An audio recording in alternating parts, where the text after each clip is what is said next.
Professor Edoardo Missoni from Bocconi University, who is going to discuss a bit on the training and the preparation of the health workforce. As Annalisa already highlighted, is one of the key problems and also part of the project that CCM conducted was focusing on this issue. Professor Edoardo Missoni has a long experience in policy making concerning international development and global health in particular. Is a professor, a trainer, so he will he has also a direct experience in this area. So I let you listen to his presentation, and thank you very much. Thank you, Valeria. So I will introduce my topic, although I will speak mainly about physicians. I will look everything what I'm looking at somehow applies also to most health workers, but I'm looking mostly into the education of physicians. In my title, I wanted to stress the educating for health. In other words, not just thinking of the very limited domain of health services and health care, but something more wide, something which really links to health as a comprehensive state of well-being, physical, mental, and social, and not merely the absence of disease, as we know from the definition of WHO. Some 45 years ago, an Italian medical doctor very much concerned with health and population stated that a medical doctor who is able to integrate usefully in an urban and rural community, to take care of it and to understand its illnesses and defend its right to health, there is no graduate course, no specialization course forming such a doctor. This was Giulio Macacaro in 1971. And so we would suspect that now things would go much better. Some 7 years later, at Alma Ata, the Declaration of Alma Ata that I'm sure everybody of us is familiar with, established that primary health care was the best strategy to achieve the objective, the goal of health for all by the year 2000. Unfortunately, in 2015, we're looking back to that ambitious goal with some deception. Primary health care as a strategy was already establishing that approach forms an integral part both of the country's health system, of which it is the central function and main focus, and of the overall social and economic development of the community. In other words, Alma Ata was stating that we have to start from primary health care. We have to start from the community, and then we have to link it to the health system, and even more, even farther, to the whole development of society. And what is the prevalent model today, 2015, some 45 years later than Giulio Macacaro, more than 40 years after almost 40 years after Alma Ata? We still have a situation which is one of educational institutions, so medical schools, really isolated, far away from what national health systems are and what they need, and far away from the health services, with university curricula which do not reflect health needs or burden of disease. We have heard from the previous speaker how needs differ from one country to the other, and how the need must be considered of every single specific context. Emphasis is still on tertiary care and specialization, and doctors, professionals in general, are rewarded not so much by their health outcomes, but much more by other things. Their prestige is still linked to some social status gained maybe through research, through practicing in very famous and specialized institutions, less so if they are working in communities and far away from the big university centers. I must say, this was my experience as a young graduate in medicine when I decided to work at that time in Central America. I was very well prepared, or not even very well, but I was prepared to work in hospitals and with certain, including support of more professional teams at a very high level of specialization, but I have absolutely no tool to work at community level. So, today, we have heard, again from the previous speaker, the enormous challenge that we face in terms of number of doctors, numbers of health workers, and their distribution worldwide. But the global challenge, let me say, is not just a matter of quantity. But let's analyze quantity. The lack of doctor is fundamentally defined by a limited production of doctors and health workers in general, but as we have heard, some more action is taken to provide countries with other health workers, and still we have serious limitations with doctors.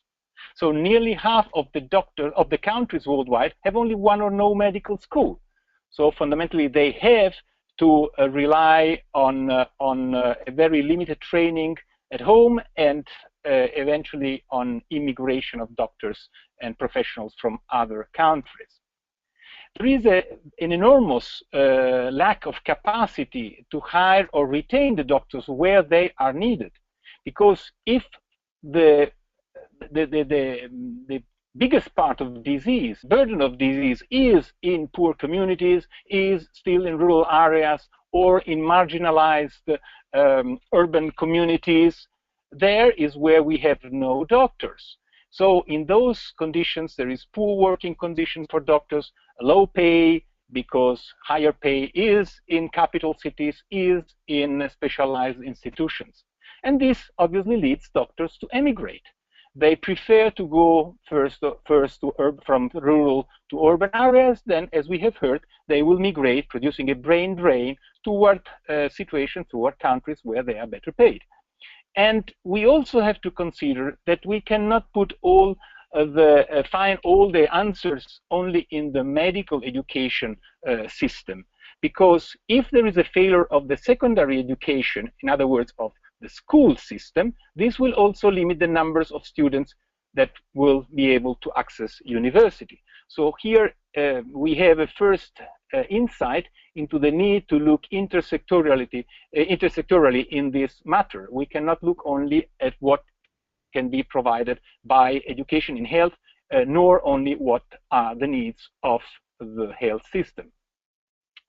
But as I said, quantity is not the only issue. Quality matters. And if in medical schools we teach how to perform sophisticated surgery, how to face difficult clinical challenges with an availability of a number of last generation drugs, or with the support of technological and biomedical devices, well, this is not exactly what the people need in terms of health. The health situation is only in a very limited way covered or finds a response into that kind of education. The institutional culture in medical schools tends to reward much more research than teaching. If I want to have a brilliant career in a university, I must publish a lot. I must publish in very journals which have a high impact factor, including if I publish in media which may be of great use for the population. This will have no impact on my career in the university. So, including the teachers, the professors, tend to devote much more time to research than on the subject of the teaching. And on top, they will focus on marketable research. which is increasingly less relevant to essential medical practice and health promotion. They will focus on the new clinical methods, new drugs, new devices, which have a good market because including the sponsorship of their research will come more and more from the corporate sector, which looks into how the market works and how the market may reward research rather than what is taught to students. And therefore what will be relevant at community level when these students will be once doctors, including the performance of health and teaching is not at all related to health outcomes. And let me say, at the university, there are obviously exceptions, and I'm generalizing, but in most universities, there is not much attention given to soft skills, to how you work in a team, how you work in a group, how you face intercultural issues, how you work with people from other disciplines and working in other sectors. For example, doctors working with engineers, but also working trans-professionally in the same sector, working, for example, with nurses, working with sociologists. And so all these approaches, which would open the eyes of the future doctors to all the problematic, to all the issues that they will find in the community, is not provided through current education. And finally, ethics. Ethics is substantially the question about how we can do more good in an absolute sense, how we can provide better support to other communities, how can we provide more health. And this is a question about acting for the good. And motivation in that sense is absolutely lacking in teaching. You may have some individual teacher, some individual educator who spends some time in a one-to-one situation or with smaller groups, devoting his time in motivating the young doctors, in pushing them to have a stronger social commitment. But these are still isolated cases. They are not matter of how the curriculums in universities are built. And finally, teaching is not relevant to reality. The teaching subjects, and this has not changed a lot from when I attended universities. Not only the teaching subjects, also the way they are taught do not match the needs and the epidemiology of the communities to be served. In any capital city or famous or main university in an African country, it is very improbable that doctors will deal with how latrines should be built to face enteric diseases. They will rather be studying something about the latest vaccines against rotavirus or other etiologic agents of the disease. So how do we really put in our teaching subjects which are really relevant to the community? And this link is very important. And then who are our students? Most of our students normally come from those families who have better possibility to provide higher education to their children and then, as a consequence, access to university. So if we recruit students which comes from the bourgeoisie, or at least from the elite of the society, we start with a human material which is not prepared to work in a marginalized community. So these students will possibly not be very representative of the population, of the largest part of the population which needs to be served. Again, teaching is in capital cities, is in tertiary care institutions, specialized institutions. So the reality of teaching is very, very distant from the reality of the community to be served, and where doctors should practice most, but however, as we know, where there are the less number of doctors. So and on top of this, the curricula have little training in public health, very, very limited information about social determinants and reports, and less so on managerial issues. Here I would like to spend an additional word to say not only doctors and nurses and midwives, and not even technical people in the health services need to be trained. we also need managers for health, and these do not need to be doctors, doctors in medicine. We can get excellent managers, people who deal with planning of the health system, people who deal with the economics of the health systems, with the logistics of the health system, and be trained in other disciplines, and there is where we also have to provide the link between different sectors. So now the need is to invert a trend. If we really want to have doctors where now there is no doctor, I remember a famous book translated in many languages, Where There Is No Doctor, by David Werner, which for some again 30-40 years ago tried to give some answer to communities how to deal with their health issues. So if we want to really provide doctors where there is no doctor, or appropriate health workers for those areas, we have to invert the trend. We need to focus on health rather than diseases. I'm not interested so much in how to cure a disease and to rehabilitate the health after disease. I'm much more interested, and it's much more efficient and effective to try to avoid the disease to emerge. In other words, to work on prevention, to work on the health needs, on the determinants of health. But these determinants are not the same everywhere. These determinants differ from a village in rural Africa and the capital city in Northern Europe, or including from a rural reality in Africa and the capital city in the same country. So you really need to focus on the disease burden and the health situation of the population that we want to serve. But to do this, we also need to have the people who are ready to work in those communities, that understand the reality, that cope with the rural environment, for example, or with a very challenging environment of urban marginalized areas. So really we should be able to favor the recruitment of students to medical schools, students which belong to the community. I would like to say that a health worker, and obviously not only a doctor, much more a midwife or a nurse, a health worker is really a community project. There should be a strong involvement in supporting this project. Somehow the grant, the fellowship to the student should come from the community in a wide sense, but there should be at least a motivational support for this recruitment. And then we will know that those students will go back to their community. But then I also say, why should they go back to the community?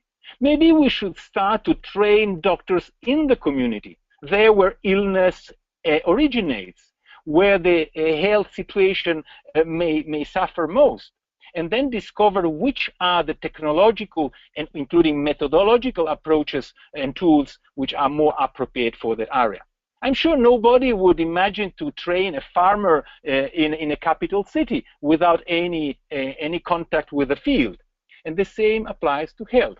If we understand where health problems arise, then we will also understand perfectly where we should train our health workers. If we want to teach about occupational health, maybe we should be in factories. If we want to speak about intoxication with pesticides, we may have to be in a banana plantation, for example, just to link really what we teach with the reality of health and disease production. And then, as I already anticipated, we may need to optimize human resources. We do not need to have doctors for every single task in the health service. And doctors will also work better if they learn to work with people from other disciplines. If they understand the tremendous value that nurses, midwives, lab technicians, but also logistical people and managers have, they will work much better. And this is something on which we have to invest. So educate health professionals to social commitment and responsibility. Here you have a very young Eduardo Missoni visiting communities in Nicaragua. And this was for me the best absolutely lesson I ever had in my career. I mean, learning from the communities, to be with the communities, understand the needs, will be the best way to respond to them. And the system can involve more. We can introduce this in the teaching. When I was speaking of the ethics, I was referring to this. Today, in many countries, in order to fill the lack of doctors in rural area, there are procedures, regulations which oblige students in the last years to serve the community. Instead, what I propose is not a merely curricular administrative obligation, but really bringing in our teaching community as a life and professional rewarding experience. There should be the greatest ambition for a doctor to work in the community and possibly to spend there many, many years of his or her life, rather than having to do it so that later I can go on with my career in the hospital. And therefore, family and community, their needs, resources, they should be the focus of the analysis and primary action and the primary element of our studies. It is at community level there is an enormous challenge, and this is absolutely challenging from a professional point of view, from a scientific point of view. Responding really to the multifactorial determinants of health, understanding this complexity is very important, and possibly learning to face those challenges in a teamwork, where everybody is fundamental to the team. But no university teaches you really, in this sense, the idea of teamwork.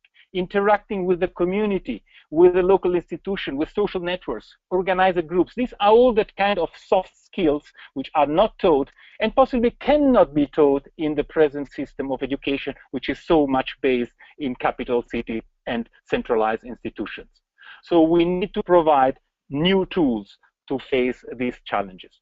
And I would like to end just saying that here there are obviously very important policy choices.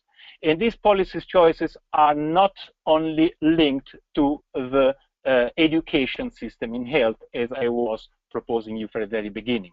To educate for health, we need to have also to invest more in the working condition locally.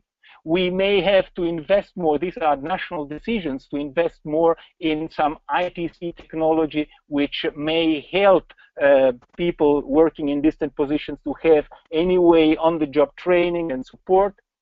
Show that there may be long-term professional perspectives, even and economic perspectives, even if we work in marginalized communities.